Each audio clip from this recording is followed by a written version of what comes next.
Everybody needs to know.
What's going on, guys? We're here with my mom today. Hey. We are going on a road trip to go to a crystal cave Puttin Bay. in Puttin Bay, in Ohio. And then after that, we're going to be going to another spot to go dig up some crystals. So, Wish us luck. yeah, we shall see. So, see you guys on the flip side.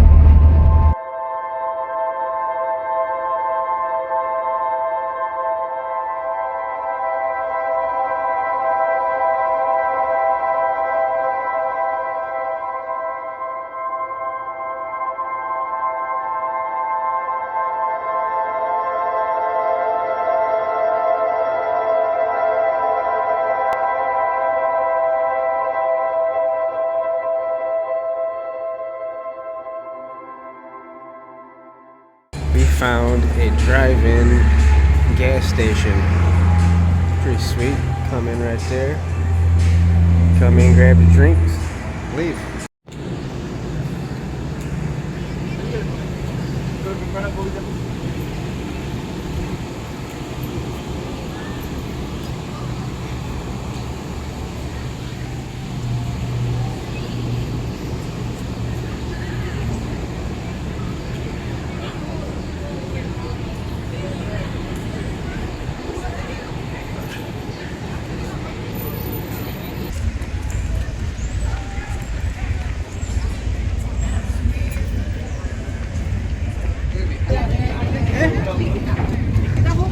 Alright, we made it. Where do you want to go? Alright, if there's room up there, guess we're gonna try to go up there.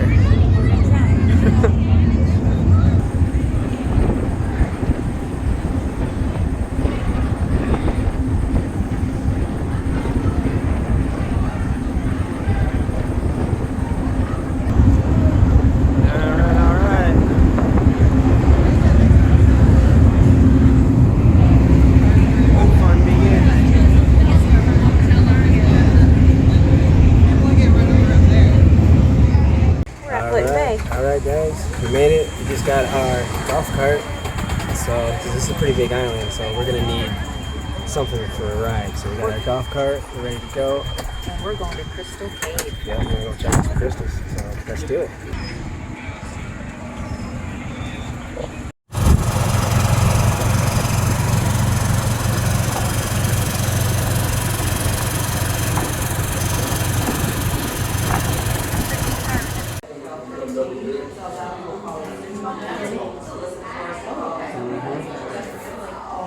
Welcome to the Crystal Cave.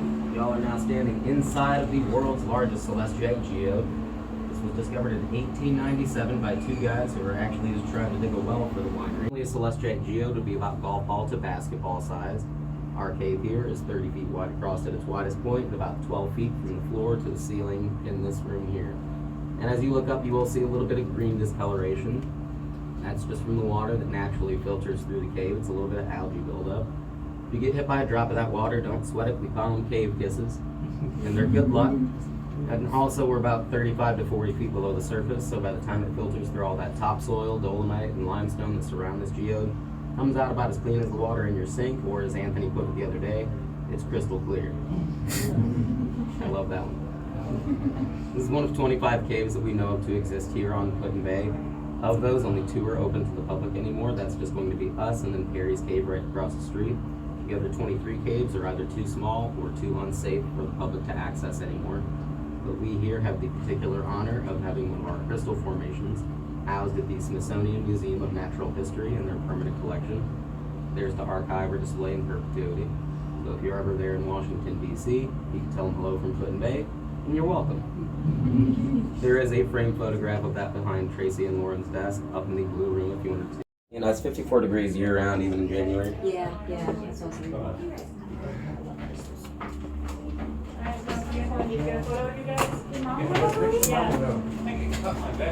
This is cool.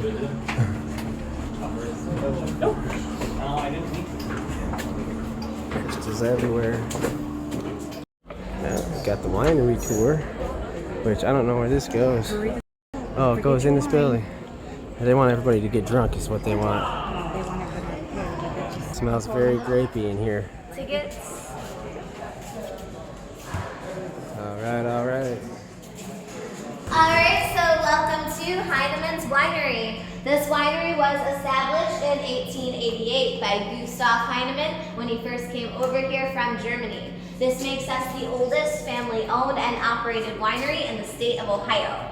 We have about 40 acres of vineyards on this island alone. Here we grow Catawba, Concord, Niagara, Delaware, and Ives grapes. We have additional vineyards up on North Bass, which is an island just north of this one. And we have a few other types of grapes up there as well. Between these 2 islands, that only accounts for about 50% of our wine and grape juice production. We make 6,000 gallons of juice and 35,000 gallons of wine every year. So for that, we do need more grapes that we have to go off island for. But we never go any farther than 10 miles away from Lake Erie. So the vineyards can be from Michigan to New York. As long as they're within 10 miles of the Lake Erie shoreline, we can still consider all of our wines to be Lake Erie wines. Once the grapes arrive, the first machine they encounter is this one.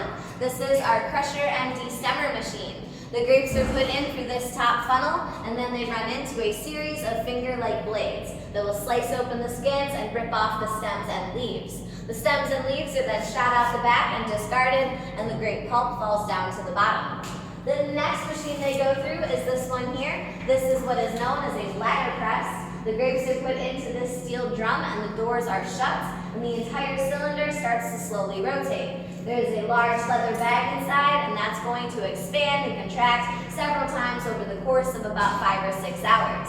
Every time the bag expands, it does get a little larger, and that's going to shove the grapes to the sides of the drum walls, forcing the juice out of these holes, and then that juice trickles down to this bottom tray, where it is then pumped into one of these stainless steel containers that you see around you. If we want the juice to remain as juice, we add a preservative called sodium benzoate. Sodium benzoate will completely stop the fermentation process altogether. But if we want wine, then instead we add yeast. And once we add the yeast, that begins the fermentation process, which takes about 2 to 6 weeks, depending on the sugar content and also depending on the temperature. We ferment these wines to the point of absolute dryness, meaning that by the time they are done, there will be no sugar left in them at all. And if it is going to be a sweet wine, we will have to add sugar back into them later. Over here, we have some oak barrels on display. These are what we used to use to ferment our wines, however we no longer do. We have found that over time, the wood develops cracks, and that allows air to get into the wine, causing it to go sour. So we find it's just easier for us to create a more consistent product each time by just sticking to the stainless steel. As we continue on, just watch your step on these next few stairs.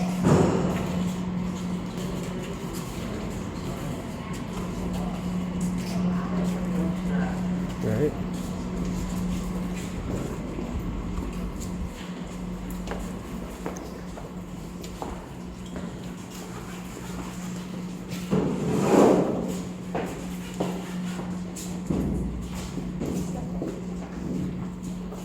Alright, so this is our blending room. This is where all the magic happens. Our head winemaker is Ed Heinemann. He is a 4th generation in the Heinemann family, and he pretty much calls all the shots in regards to the making of our wines. So So he comes in, he decides which wines he's going to work with that day, and those wines are then pumped from that previous room into this first container here. If it's going to be a sweet wine, this is when they start adding sugar. And if it's going to be a blend, this is when they'll mix 2 or more different types of wines together. Once that's all blended through, they use this pump to pump it through this filtration system. They take up to 19 of these filters and place them in between each of these slats. The wine is then forced through these filters until it is completely crystal clear and free of all possible sediment that may have been missed in the previous processes. The wine is then pumped into this next container where it is then tweaked and perfected. So Ed is going to taste it. He may decide he wants to add something to it or change something about it. Then he might have us taste it. Then he might tweak it a little more. And then he'll taste it again, and then we'll taste it again. And this continues on until he is confident in the product, and then it is pumped into the next room for bottling. Right now they are starting production on our ice wine, so hopefully that will be ready to bottle within the next couple of days. Behind you guys over here, we have our older bottling equipment on display. All of this used to be done completely by hand, and we could only fill 5 bottles at a time, so it was a very long, drawn-out process. And next to that, we have our old corking machine on display as well. From what I understand, the corks would sometimes get jammed into the bottles with too much force, and that would occasionally cause them to explode. So on top of it being a long, drawn-out process, it was also sometimes a very messy one. So we have upgraded to a much more state-of-the-art bottling system, which is in this next room. Do we still have everyone? Yep. All right, so this is our bottling machine. We normally run this at about 2 to 3 cases per minute. This machine is actually capable of going even faster than that, but we as humans are not, and we don't want it to end up looking like an episode of I Love Lucy, so we kind of run it at a medium speed. When this is in production, we have one person on this end of the machine feeding in these plain empty glass bottles onto the conveyor belt. The bottles then travel down to these pedestals where they are lifted up into the spigots, and the spigots then fill the bottles with wine or juice. Then the bottles travel down here to where they get capped or corked. This machine is capable of doing either one. Right now it is set for caps. So the caps travel down this chute and onto the tops of the bottles, and this mechanism back here then screws the caps on so they're nice and airtight. If it were set for corks, instead of this, there'd be a silver box here. And the corks run down into that box where there's a contraption that kind of squeezes the corks and then safely and softly pushes them into the bottle. Right before the bottle is capped or corked, this hose right here is going to shoot a tiny bit of nitrogen into the bottle, and that is to get rid of all possible oxygen left in there, because any oxygen left in the bottle will cause the product to go sour. So we just replace that oxygen with nitrogen. And then the person on this end of the machine will be taking the bottles off the conveyor belt, placing on a plain plastic top just like so. And then these bottles are ready for the next step in their journey, which is over here to the labeler. The bottles then travel down this next conveyor belt to that silver cylinder, and that silver cylinder contains a heating coil, and that will be placed on top of the bottle for 1 second. And that's just long enough to shrink wrap that top cap so it's nice and tight around the neck of the bottle. Then they travel down to the rollers where the Heinzmans label is slapped on like a regular sticker. And then the person manning this machine will be taking the bottles off the conveyor belt, making sure everything looks good, and then they are placed into a case and pushed down into the next room. So these are all of the wines that we currently have available right now. They are in order from our sweetest all the way down to our driest. The sweetest wine we have is our Sweet Belle. This one has a higher sugar content. It's similar to like a fruit punch. These next two are the Sweet Concord and the Sweet Catawba. We call these our adult grape juices. Next we have our Pink Catawba. This is a blend between the Catawba and the Concord grapes. It is on the sweeter side, but it's not overwhelmingly sweet. It's similar to like a pink Moscato. This one is our most popular best-selling wine, and it has been since we first started bottling it in 1972. This next one is a medium sweet white wine. We have our Sauterne. This is a crisp, refreshing wine, perfect for drinking in the summer. These next two are both medium white wines. We have my personal favorite, which is our Vidal Blanc. This is a French wine, and we do use our Vidal grapes that we grow right up here on North Bass. And then we have our Traminette, which is a German wine. This one has spicy floral notes to it. The next one is the Island Blush. This is a medium dry rosé. And then we have our Sauvignon Blanc, which is a medium dry white wine. This one has notes of like a lemongrass flavor. The next one here is the Dry Catawba. This is a good staple as a basic table wine. It has a very mild flavor.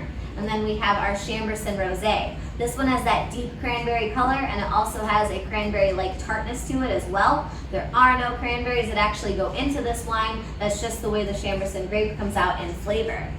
Next, we have our Chardonnay, which is the driest white wine we currently have available. All of our wines here are unoaked, and that includes the Chardonnay. So you're going to get a much more grape-forward flavor to that, along with a smooth, buttery finish. And then these last two are both dry reds. We have our Cabernet Sauvignon and our Cedar Woods Red. The Cedar Woods Red is also made with the Chamberson grape, so you're going to get cranberry notes to this one as well. Next, we have our grape juices. These are not like what you would find in a regular grocery store because we do not pasteurize them, we do not add any additional sugar, and we do not water them down. So it is pretty much just like eating a grape straight off of the vine. This one is our white grape juice, which is the Catawba. This one has a sweet, tangy taste to it. And then this one is our red grape juice, which is the Concord. And this one has more of a grapier flavor. But both of these are delicious, and they are both made with grapes that are grown right here on this island. We do, of course, offer discounts if you're trying to buy 6 or more bottles of wine or juice. And we also offer free delivery to the Miller Ferry or the Jet Express if you're trying to buy 4 or more bottles, but you're not trying to carry them all over the island with you all day. So you can ask about that inside at the bar. If you guys have any questions, besides what I couldn't answer. So this is the sweet I don't care or something. guava, cata. No, this one was the pink Catawba. And his was the sweet something. But this one was much better, I think. This one's much better. It is a lot better. I think I'm gonna be buying a bottle of this one. I think I'm going to buy a bottle of this one. It's because they make it here, and it's the only place you can get it. It's like $14 a bottle. Can't beat that. Yeah, that's good. Really good. That one you can taste like more into the alcohol, I guess. Yeah. Or less. That's why I like it. There's just, I like sweet wine, but that's really sweet. The one that you got. It's like a fruity sweet kind of. Like an overly sweet, too much sugar. You like that sugary stuff right here. I guess. That's good. It's not over dry. It's not dry though. Yeah, it's not even close to being dry. So it's pretty cool. Come on down to Puttin. Yeah, it's pretty cool. You can drink. They encourage it actually. And if you hurry, you won't still be here. Right?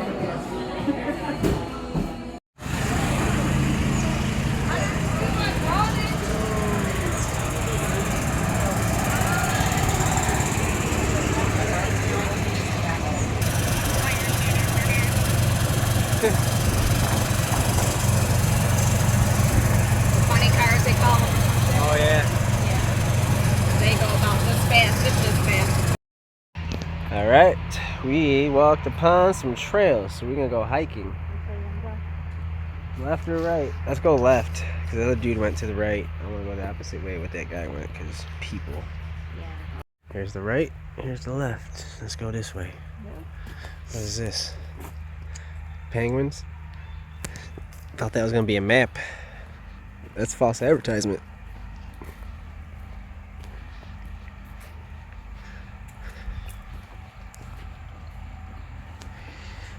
Why is this stuff about penguins for? Everyday goody, lovely angel, needy pan, perfect, greeted each other quietly and politely. Cray. Up on the back line. We also just found out that we're going backwards down the trail, but that's all right because I like to be different. Who wants to go down the trail the same way as everybody else? Let's just run into everybody.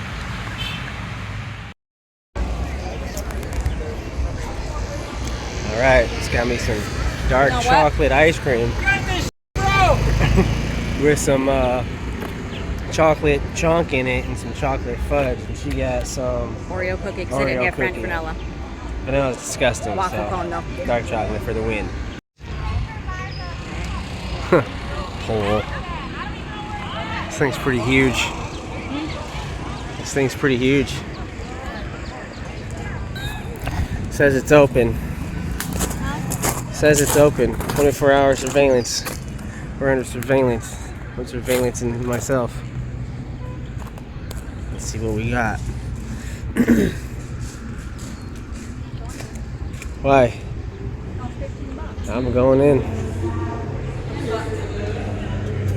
Says who? Alright, I don't read signs. That's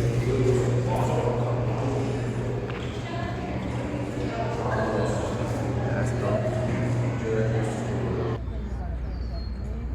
I've opened cars that I've not before. I didn't. I thought it was my own car.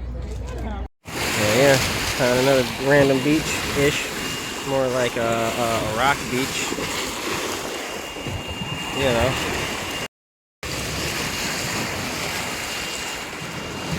Ugh, that ringing noise.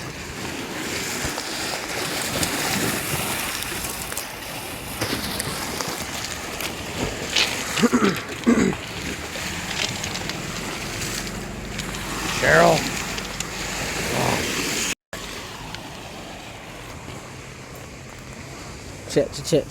Check it out. Fuck you. Huh? Crystal? Like the champagne? There's trails back here. There's a bunch of trails.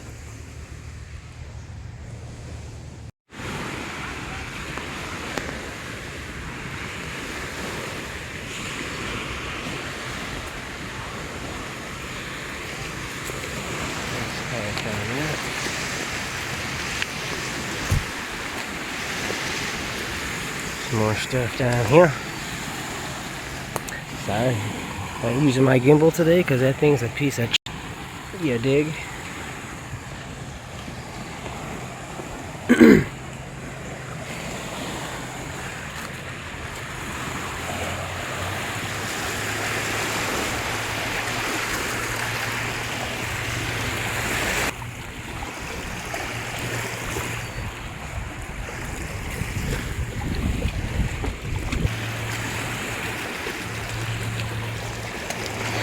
There's an island way out there. Way out there.